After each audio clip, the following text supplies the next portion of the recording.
Hey guys, it's Miss Young. We're going to be taking some notes today on the Industrial Revolution in the 1800s. So get your pencils ready. Alright, so here we have a picture of the United States. You can obviously see that we have three different regions. Something I want to go ahead and point out really quick is notice we have already acquired this land. This was under the Treaty of Paris of 1783. That was our treaty that ended the American Revolution. So this is the 13 colonies and now considered the 13 states. Shortly after that, let me go ahead and add in the Mississippi River really quick. You can see that. So we got our Mississippi River. Okay. So at that point, everything in here was considered United States all the way over. Okay. And then at some point, 1803, specifically under Thomas Jefferson, we got the Louisiana Purchase. Then we had Florida in 1819 with the Adam-Onis Treaty. We had then Texas annexation, which obviously I've screwed that up already. Texas annexation here. Let's see, we have the Oregon Territory. Okay, that peaceful treaty with Britain. Then we have the Mexican cession here, which was under the Treaty of Guadalupe Hidalgo. Remember, we decided to kind of pick a fight with them and gave us a reason to expand our ownership of land as much as we possibly could with that idea of manifest destiny. And we ended up getting that chunk of land after the U.S.-Mexican War, and we gave them $10 million. Or excuse me, $15 million. Then, of course, we have the Gadsden Purchase right here. We bought that from Mexico for $10 million because we wanted to be able to take a railroad through it that could get us from here all the way to here.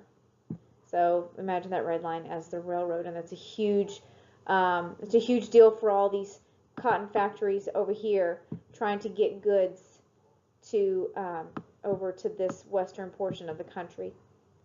So what you need to kind of know about these three regions, okay?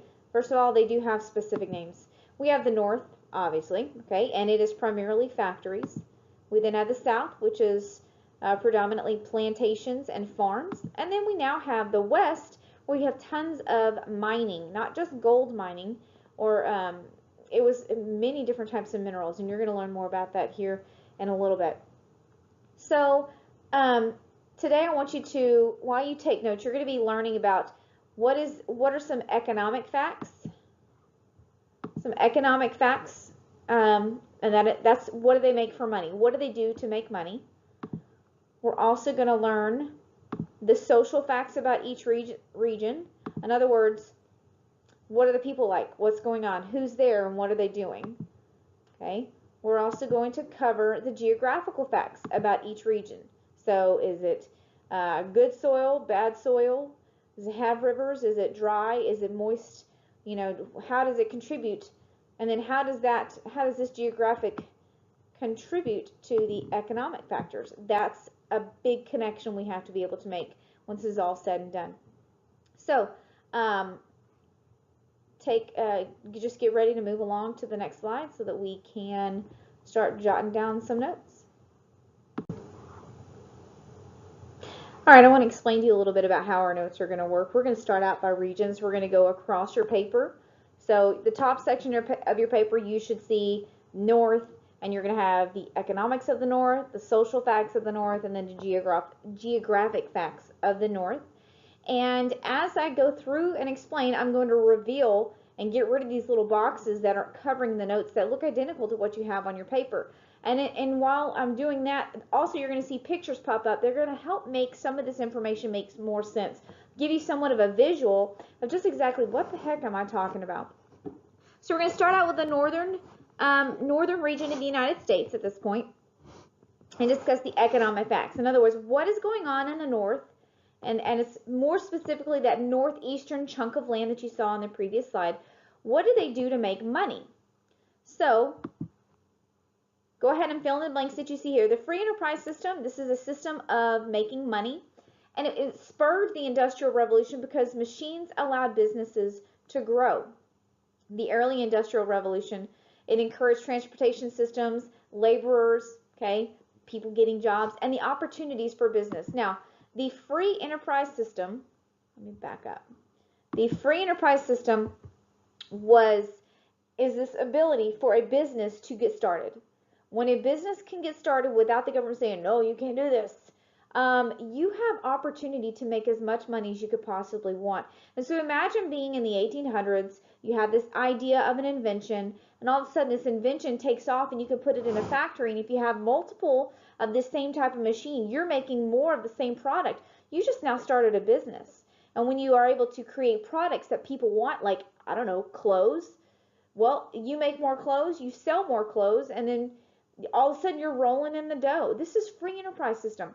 The other beauty, though, of the free enterprise system is that other people could do the same thing, and it created a competition between businesses. And when you create that competition, it's what keeps your products good, because you're always going to try to outdo each other, kind of like Samsung versus iPhone and Apple. They're always trying to outdo each other. Well, and because they're each trying to outdo each other, they're also trying to make sure that their prices are achievable for people to actually purchase. Now, to us, we're going, holy cow, $600 for a phone, that's ridiculous. Yeah, but there's a lot of people out there who are willing to shell out the money for it. That's what free enterprise system is that competition. But in this time period, the machines is what allowed the free enterprise system to really thrive, and that's what then pushed the Industrial Revolution. So go ahead and fill in the next blank. It was dominated by factories. The northern economy was dominated by factories due to the poor soil, short growing season. Okay, the factories in this time, because we didn't quite have electricity yet, were originally powered by flowing rivers. So you see you have some pictures here of this wheel that would dip into the water. They were able to raise it and lower it based on if they needed the machines running or not. They lower it down in the water, and the flow of the river would spin the wheel, which then would turn the cogs inside the building. And that's when you had your first factories. There was some small shipping centers. There's also some small farms in this area, but it was predominantly these types of factories in the early stages of the Industrial Revolution. Steam power machines also increased production and the growth of factories. Here's a diagram of how the steam engine worked. It worked off of water and heat, and when the heat, the coals heated up the water, steam went through, it moved the pistons, and all of a sudden you have something able to thrust and move a larger machine like a train. And because you now had a machine, a steam engine, allowing things to move at a faster pace, you now increase the growth of these factories who found ways to make it useful in their factories. Factories also made products more efficient rather than being made at home by hand. So now you have these machines making, so it means you get straighter lines. You have more accurate seams for your clothes rather than somebody sitting there cutting it with scissors and sewing it with thread. Steam engines improved life with transporting efficient with goods. Okay, so like you had the railroads. You had railroads making transporting goods and people much faster, and it also spurred the steel industry because all the tracks were being laid down. Originally, it was, I believe they were wooden, and it was much more difficult to stabilize something on top of those tracks. Now they're being made of steel, and so therefore the demand for steel was up, which helps the steel industry. And finally, interchangeable parts. I believe you have learned about interchangeable parts, but these allowed the mass production of goods. So right now, you and I think about interchangeable parts, and we're like, well, what's the big deal? That's duh. That's how we do this. Back in the day, let's go back to, I don't know, the American Revolution. When they had a gun, if your gun quit working and got jammed, you threw it down and grabbed the next gun off a dead guy next to you and hoped his gun was good to go. But during this time period, the interchangeable parts, thanks to Eli Whitney, he created this idea that, oh my gosh, if we have parts that are created by these machines and they are perfect and they're identical to the next one, to the next same gun next to it, you can then take off your broken piece and replace it with another piece from another gun. And it was originally done by the guns. And when you now have that, you're able to mass produce. So that's why you see, like, you have part A, and then here you have part B, and there's part C, and notice the assembly line. Each person has a job of putting on certain pieces onto what looks like maybe a railroad wheel, okay? And so that allowed you to have a mass production of goods, and they were more efficient. They were better than being made by hand. So wrap up your notes, pause if you need to, and then move along. All right, so now we're going to discuss the social facts of this northern region. In other words, who was here? What are they doing? All right. All right, so industrialization, this is definitely a vocabulary term you need to know. It's basically the creation of machines making goods more efficient. Now, here's what you really need to be able to know. Urbanization. This is the definition of urbanization. Industrialization caused urbanization, and it caused people to move from farms to cities to find jobs. That's industrialization. People moving from from farms to cities to find jobs. In the North, farms weren't a big deal. Okay, they were going down. They weren't as popular. The South was kind of taking over that part of the industry. So people are like, you know what, I hear about this job at this factory, why don't I go take that? And all of a sudden, I have urbanization because of industrialization. So kind of like this, farm life going down, hey, let's go to the city to find jobs. Many of the people that were working in these factories were women, children, and immigrants, okay, leaving those declining farms and working in textile mills. A textile mill is a factory that makes cloth. This is a must know. You have to know what a textile is, a textile factory. Whether the cloth was used to make clothes, to make towels, to make jackets, to make sheets or curtains, the textile mill made the cloth.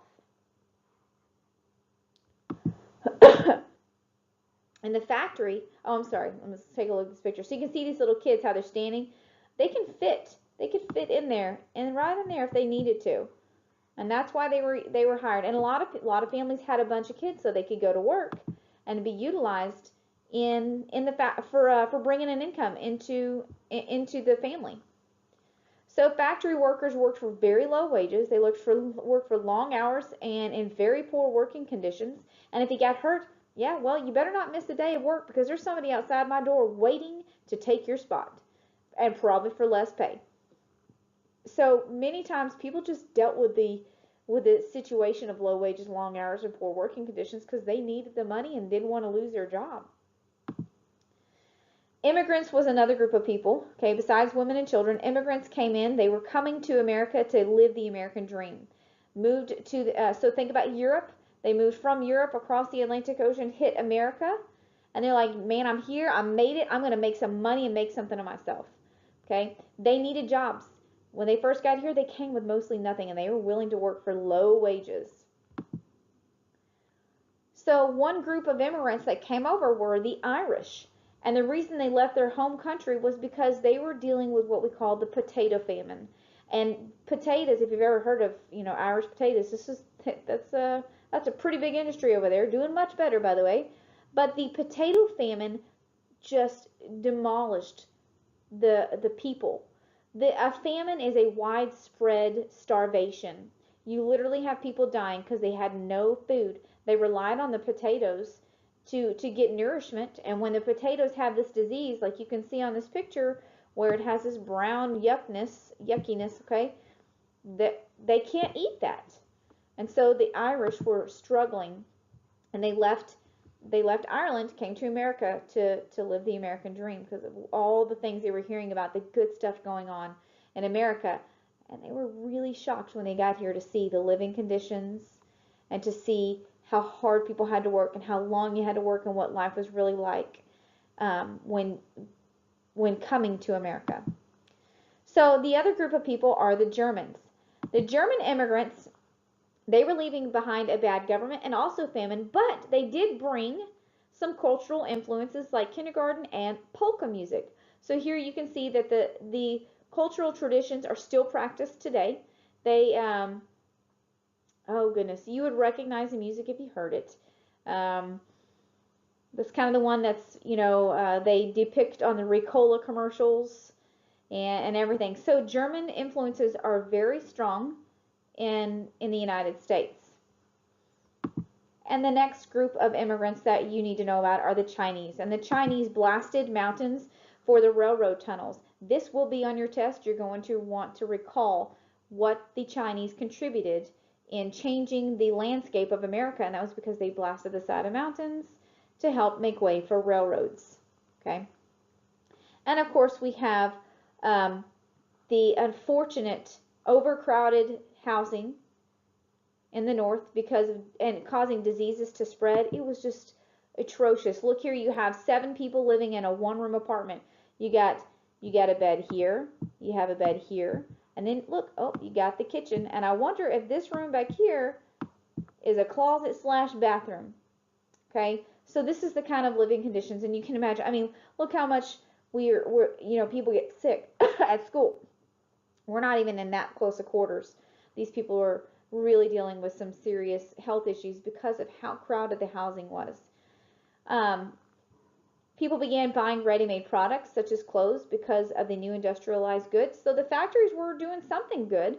They were making newer products faster, and it was more efficient, and they were better quality. And it gave an opportunity for the luxury items like carpet. I mean, who ever thought of really not having carpet? And it became available for the middle class, not just the rich. So wrap up your notes and get ready to move on. All right, so our final slide for the north is going to be about the geographical facts. In other words, what was the land like and how was it utilized? So in the north, we know that we had factories, and we also now know, based on the slide we talked about with the economy, that the factories relied on the flowing rivers. And here you can see that the north had plenty of rivers. Okay, some you recognize.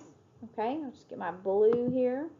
So here we have the Mississippi, and then of course you have the Ohio River, and then we have all these little tributaries. Tributaries is a fancy word for small little rivers that spawn off of bigger rivers. Okay, and when you have this, you then have the accessibility to ship goods from your factories.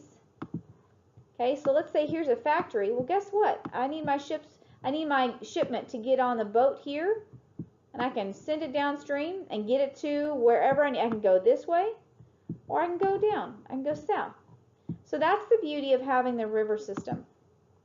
Now, the other reason that the factories thrived here was because the north did not have any good soil. You guys have been learning about the soil in the northern region of this eastern United States since the beginning of the school year when we were discussing the original colonies. And you have a short growing season. The climate is just not set up for the north to have all these farms. That's why the south is doing so fantastic. So naturally the factories take place up in the north. Now, if you look here, you can see on this map that the south does not have a whole lot of rivers. But look at the north. You got those rivers. And this is exactly what this map is. This here is showing you even more so in more detail what's over here. So yeah, lots of rivers in the north that make those factories functionable.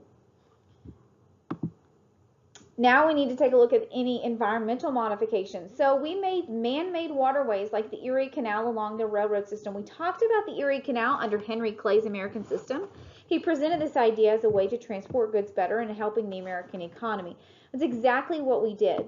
The Erie Canal is across the state of New York. Okay, so here's a small picture of New York, the state. Okay, and what we have is the Erie Canal traveled across New York, okay, from the Hudson River. This is the Hudson, okay, from the Hudson River all the way to Lake Erie, one of the Great Lakes. It's 363 miles long. And what they would do is they would put your boat on the Hudson, you hook a left at the canal, and mules would pull you through the canal because it was narrow and shallow.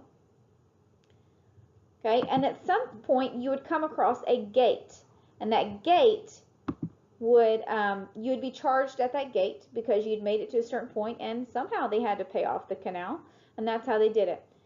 So the Erie Canal was a huge success because they needed it for transporting goods and getting goods from the East Coast closer towards the middle chunk of the country, and then you get railroads, and then it's all over from there, and you can get anything you want.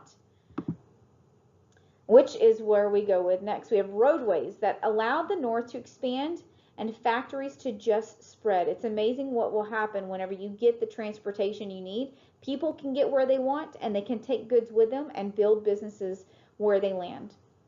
So finish up these notes and move on to the next slide. All right, so we're now ready to move on to the next chunk of information, which is the southern region. So the southern economic facts. This is what does the South do to make money?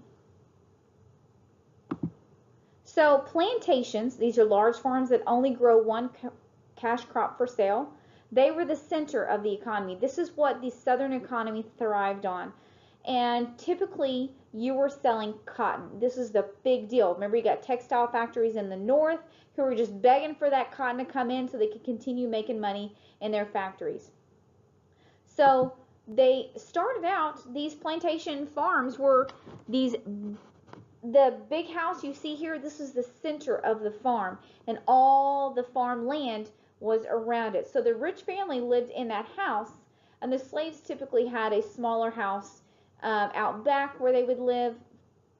Some did work in the plantation home itself for taking care of the children or whatever, but this is what the economy was based on, was these big mega farms. Now, believe it or not, that only made up 5% of the farms in the South. Most of the farms were smaller farms who either made just enough to feed their family or just were making it, able to grow it, harvest it, and sell it, and just make it. These plantation farms were the ones who were like the mega business guys, sitting back drinking their sweet tea on the front porch watching the work happen. Okay. So plantations were the ones that supplied the cotton to these northern textile mills, like I stated before. So you have the slave workers. Notice we have the cotton gin. This is the cotton gin. They shove the cotton through a certain portion, and they turn the wheel, and it spits out good cotton, but gets rid of the seeds, which is a big help. And unfortunately, it spurred the need for slaves, because all of a sudden people got smart and realized, oh, if I can do this faster, I need more slaves to produce more so I can get more to the north and more to Britain. Okay, so once these guys started to produce the cotton, they then sent their cotton to these northern textile mills where they produced and turned the cotton into cloth. Remember, textile mill is a cloth making factory. And then, of course, you have the transatlantic slave trade, which is how we got our slaves. It was the trade of raw goods, finished goods, and slaves across the Atlantic Ocean. Don't forget, the African continent, they sent their own people. Okay, notice I have the green line traveling across Africa. We're one of the skinnier lines. The thickness of the line on this particular map represents how many slaves were sent over. And so we actually had one of the fewer amounts of slaves sent versus what South America got and the Caribbean got. And I know sometimes and I'm not debunking anything, and I'm not minimizing the disgustingness of slavery, but I want you to be able to compare it to the rest of the world and see that we've actually done pretty good. We've come a long way.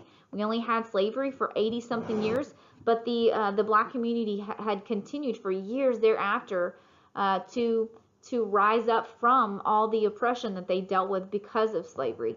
And y'all are going to get to learn more about that in the bundle over Civil War, which is quite exciting to see them be liberated to some extent. So go ahead and wrap up those notes and move on to the next slide. So our next slide is going to cover the social facts in the South. In other words, who were the ones working, and what were they working, and why were they doing it? So anything you can think of about the people. The plantations were primarily worked by the slaves. You can see here in our picture that we have slaves, and in this picture this is a plantation farm, and you can obviously see that there is cotton, and the cotton fields are being worked over by these slaves. Now, the need for slaves did increase because the industrialized North needed more cotton. So if you think back to what we talked about in the North had all these textile factories. The textile factory was the first factory to come to the North. And you have so many of them at this point, and the demand for cotton is going up. They're like, send me more cotton. I'm making money galore. I need more cotton to keep my company going. Okay, and so what you have was the South, these southern plantation farmers, they had the money and they decided to expand their farms and buy more land. And when you buy more land, you're going to plant more cotton. Once you plant more cotton, you're going to need more slaves. And so they had to go and buy more slaves to pick the cotton. So something I want you to stop and think about. Try to do a little bit of predicting here. What would happen to the South and their economy if we got rid of slavery? Okay, give yourself just a second to think about that, because that's a big question that you're going to need to think upon when we get to the next bundle about Civil War. Okay, so hopefully what you predicted was that the Southern economy would be ruined because it relied on that slave labor to pick the cotton, which then you send the cotton to the North, and the North needed to be able to produce the cotton in the textile mills. Now, here's the problem. Because of this demand of the cotton from the northern factories, the South the South provided the cotton, but they needed more slaves. And the North is shaking their fingers saying, you are so bad, South, because the South had these slaves. Well, it's kind of ironic, isn't it? The North needs the cotton from the South.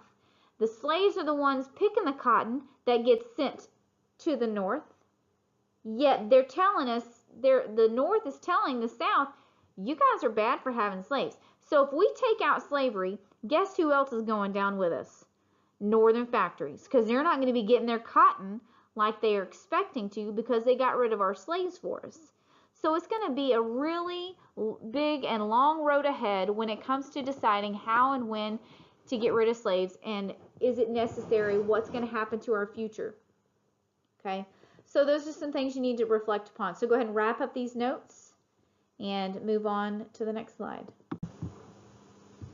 Okay, our final slide for the South is going to be the geographical facts. In other words, what is the land like? And what you can see is that, and we've already talked about it, is that we have plantation farms. And the reason for these plantation farms is because, and we talked about this at the beginning of the year with the 13 colonies, is the South has the fertile soil, they had the longer growing season, and it made it so much more equipped for farming. And they've mostly farmed cotton. Now, that's not the only thing they farmed. They farmed tobacco, they farmed corn, they farmed wheat, but the main topic in 8th grade is that they were farming cotton, because remember, that's what we're sending to these northern factories. That's what we're sending to the British and their factories over there. So that's the main cash crop at these plantation farms. So wrap up these notes and move on to the next slide. All right, welcome to the West. We are going to talk about this western region, which is not quite discovered yet in the United States. And we're going to figure out what can we do with this western land and make some money. All right, so in the West, we have farming, okay? Maybe not a whole lot. It is one of their economic factors, but they have cheap land, which is great. Remember, it's undiscovered. Nobody knows what it's capable of. So, and these families, if you think about back to that map that you had on your test where the 1780s map is really dark on the East Coast, and then you go to the 1830s map, and all of a sudden the dark color starts to move west. People are searching for cheaper land because they're like, you know what, I got a family now. I need to go get some land to take care of my family, make some money, and so the West is the direction you head in order to do that. The other thing you need to know about the West, and this is one of the main things that the West had economically, was they had mining all throughout the West because it had many natural resources such as metal ores like gold and also some iron ore.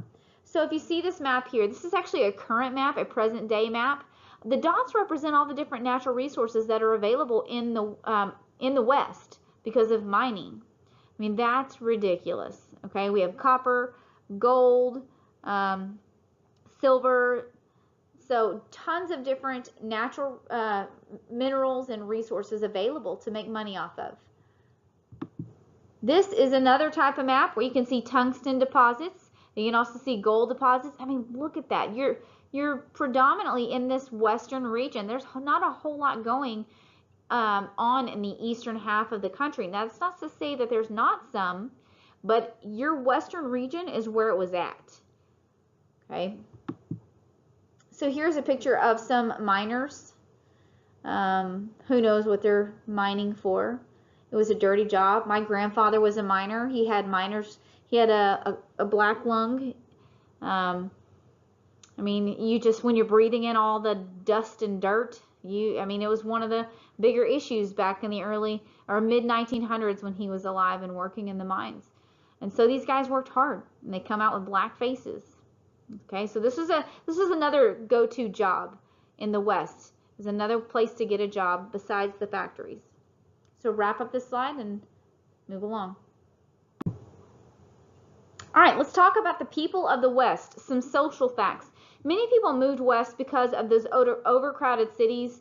Remember, you saw the picture of the 7 people living in a one-bedroom apartment, not even a one-bedroom, a single-bedroom apartment. The beds and kitchen were in the same room, very small and crowded. They're like, you know what, there's cheaper land. Let me see what I can go tackle and take advantage of in this western land that everybody keeps talking about. And so many people left the cities. So you can see some of the trails, all right? Some of these trails represent major trails. It was you kind of knew it was already worn into the ground. You had amounts of people going together, so you just follow the guy in front of you. And there was directions to go. You had the Oregon Trail, and that's actually a cool game to play if you ever get a chance. I think it may be an app, or you can play it on your computer or whatever. It's pretty neat. You fight typhoid fever, you fight starvation, you get to try to really play around with it and survive the trail headed to Oregon. Okay. So here, like I said, you have trails of covered wagons headed west, trying to make a better life for themselves because they're sick of dealing with the city. And then finally, you had railroads and canals that allowed for quicker and easier transportation to move and transport goods to and from the West. So this is just a picture of one of the first trains. You can see there's a huge line. I actually think it was an opening day for this particular train and railroad route. And they're pretty excited. I mean, think about how fast a train can go versus a horse and carriage. You just double the amount of time it takes you cut the time in half it takes to get goods and people from the East Coast to the West Coast. Now, if you can get goods from the East Coast to the West Coast faster, you can now ship goods more often and make more money. And this is a really exciting thing for business owners, to be able to transport your goods at a faster rate, especially to places where they needed it, because you need to send your lumber there because people are trying to build houses. They're trying to establish a new a new home. Okay, here's another picture of these major railroads. So the red got you, notice you have, so take a look at the information at the bottom. It says, notice how the far south, far north, and middle from the Atlantic Ocean provided a way to reach the West. So we have a starting point here. Okay, we have a starting point here in New York. That's a big deal. A starting point here in New Orleans. You remember the port of New Orleans? That was a big deal. This is the Gulf of Mexico. Here's Houston right here, guys. Okay, not yet, but it's coming. Or I may be there. So we have these 3 major railways, and they are hitting this main, like right over here. San Francisco, really big deal. This region, I mean, you just now are able to transport so much faster, not just stuff, people and families who want to go out and make a better life for themselves. So wrap up these notes and move along to the next slide. All right, guys, we made it. It's the last slide of our notes today.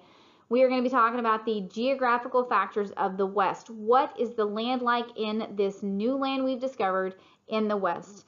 And what you got to keep in mind is that the geography is directly connected to what did we do in the West to make money. So we've kind of already talked about it, but we're going to have to repeat it because they are connected. Just like in the North, the land sucks, so hey, we have to have factories. In the South, hey, the land's awesome, so we're going to make farms. So in the West, the land is cheap, okay, because nobody's been here. We don't know anything about it really, but as we get there, we discover, okay, the soil's pretty fertile. We're good to go. We can do some farming, but we also have tons of natural resources readily available, and we do things like mining. Gold mining is a big deal. Like, remember back, we had the gold rush of 1848 and 49 sent to California, or all these people traveling to California hoping to get rich quick by finding the first stream and trying to pan out a pan of gold and then go cash it in and be rich for the rest of your life. Well, gold mining was a really big deal. And one of the things that these miners would do is they would inadvertently or accidentally increase what's called river sediment. And I need you to listen to this carefully because this is a question on your test and I want it to make sense. River sediment is the different layers of rocks and dirt that end up in the river. And the way that gold mining increased the river sediment or made more river sediment is because the farmers would funnel the water out of the river and blast it into the hillside trying to find gold. So here's what I mean. They would literally blast the water from that hose, okay? Let me just show you. We got Farmer Joe. We got Farmer Bill. Okay, they are blasting the hillside. They have somehow managed to find water pressure. I don't know how that happened. And they are blasting the hillside with this water. And as they blast this dirt, they're trying to slowly pull away the layers of this dirt and access the layer of gold. I don't know how it all works, but there's a certain level that you have to get to in the bedrock in order to access the gold. It has something to do with old rivers and gold settling in the water and yada yada. I'm not a gold miner, what can I say? So as they're blasting the hillside, the water that runs down has the dirt and the rock in it off of the hillside, and it settles into that river. And so that's how gold mining increased river sediment, because these farmers were trying to access the gold in the hillside or in the mountain by blasting it with water. And so it would run down those hillsides and settle into those rivers. So there, hopefully you understand that now and you can get that question right.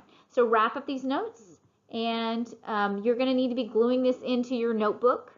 So take care of that. Ask your teacher for what page you should be putting it on. Thank you very much.